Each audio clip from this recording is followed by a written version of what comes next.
was 2:30 Monday afternoon, and with 8 eager fishing enthusiasts buckled in, pilot Terry Smith was gliding the Otter along the water, preparing for takeoff. 19-year-old Kevin O'Keefe was in the prime seat right next to him.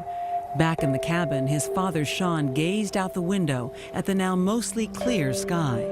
It was not even a day that I gave any more thought to its risk than any other time I was ever up there.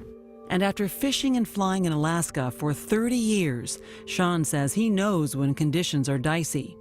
There were times where I got off planes and thought to myself, what did we do that for? This was not one of them. It just didn't even dawn on me.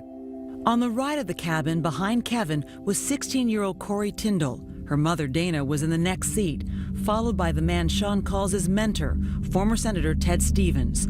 Sean's longtime friend, Bill Phillips, was all the way in the back. On the left, 13-year-old Willie Phillips was across the aisle from his dad. Sean was sitting up past the door, and another longtime friend, Jim Morehard, was behind the pilot, Terry Smith.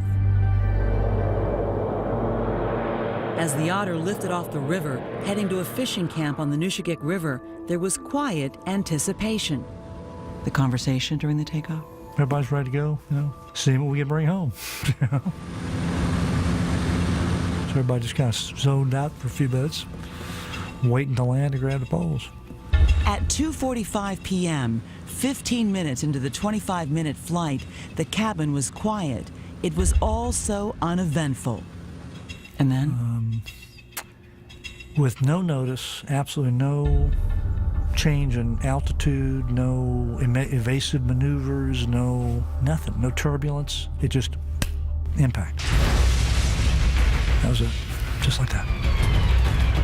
Just like that, in the air 1 minute, slamming into a mountainside the next, tearing through the scrub brush with such force the plane skidded 150 feet up a hill. Flying along and stop. That's it. I mean, abrupt, very massive stop, just like that. And no other motion at all. Sounds? Next to nothing. Sean blacked out, but not for long. My first vivid memory was just being so stunned that this had, something had happened. And looking around, realized